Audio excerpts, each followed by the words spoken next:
સુરતમાં તો ખરું થયું. અહીં એટલી હદે શ્વાનનો ત્રાસ છે કે શ્વાન કરડવાના કિસ્સા મેલેરિયાના કેસથી પણ વધી ગયા. રખડતા શ્વાનના ત્રાસથી સુરતી લાલાઓ પરેશાન છે. કોઈએ વિચાર્યું પણ નહીં હોય કે એક સમય એવો આવશે કે મેલેરિયાના કેસથી વધુ ડોગ બાઇટના કેસ જોવા મળશે. સુરતની સ્મીમેર અને સિવિલમાં ડોગ બાઇટના કેસમાં જે આંકડાઓ સામે આવ્યા છે તે ચોંકાવનારા છે. ગત 4 મહિનામાં ડેન્ગ્યુ મેલેરિયા કરતા શ્વાન કરડવાના કેસ 4 ગણા વધુ નોંધાયા. ડિસેમ્બરમાં ડેન્ગ્યુના 234, મેલેરિયાના 275 અને ડોગ બાઇટના 1992 કેસ નોંધાતા આરોગ્ય તંત્ર પણ ચોંકી ઉઠ્યું. રખડતા શ્વાનના આતંકથી લોકો પરેશાન છે તો બાળકો પણ ઘરની બહાર નીકળતા ફફડી રહ્યા છે. સુરતમાં હાલમાં જ 5 વર્ષની બાળકીને શ્વાને બચકા ભરીને ગંભીર રીતે ઘાયલ કરી હતી.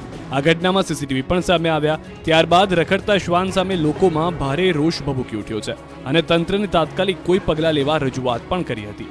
હવે શ્વાન કરડવાના જે ચોંકાવનારા આંકડા સામે આવ્યા છે તે જોતા લોકોમાં ડરનો માહોલ પણ છવાયો છે.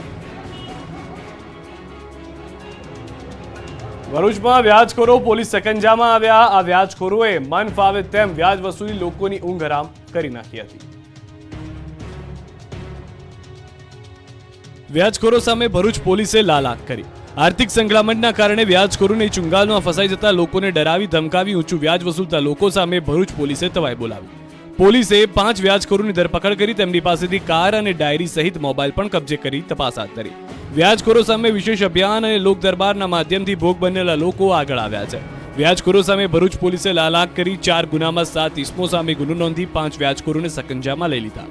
તેઓ પાસેથી કાર અને ડાયરી સહિત મોબાઈલ પણ કબજે કર્યા. પોલીસની આ કાર્યવાહીથી અન્ય વ્યાજખોરોમાં ફફડાટ ફેલાયો છે.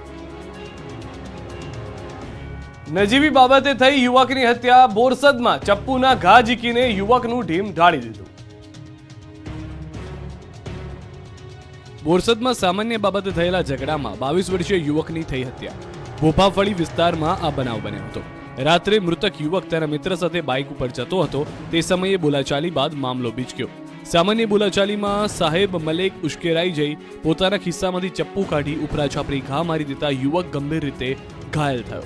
જે બાદ તેને કરમસદ ખાતે સારવાર માટે ખસેડાયો. જોકે સારવાર દરમિયાન યુવકનું મોત થતાં ગામમાં અરેરાટી પ્રસરી ગઈ. રક્ત રંજિત આ ઘટના બાદ ઘટના સ્થળે લોહીના ખાબોચિયા ભરાઈ ગયા.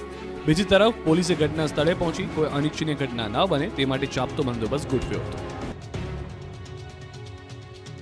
સિવિલ હોસ્પિટલમાં સિવિલના પૂર્વ કર્મચારીનો આતંક સામે આવ્યો છે. પૂર્વ કર્મચારીએ અસામાજિક તત્વોની જેમ હાથમાં ડંડા લઈને સ્ટાફને ફટકાર્યો.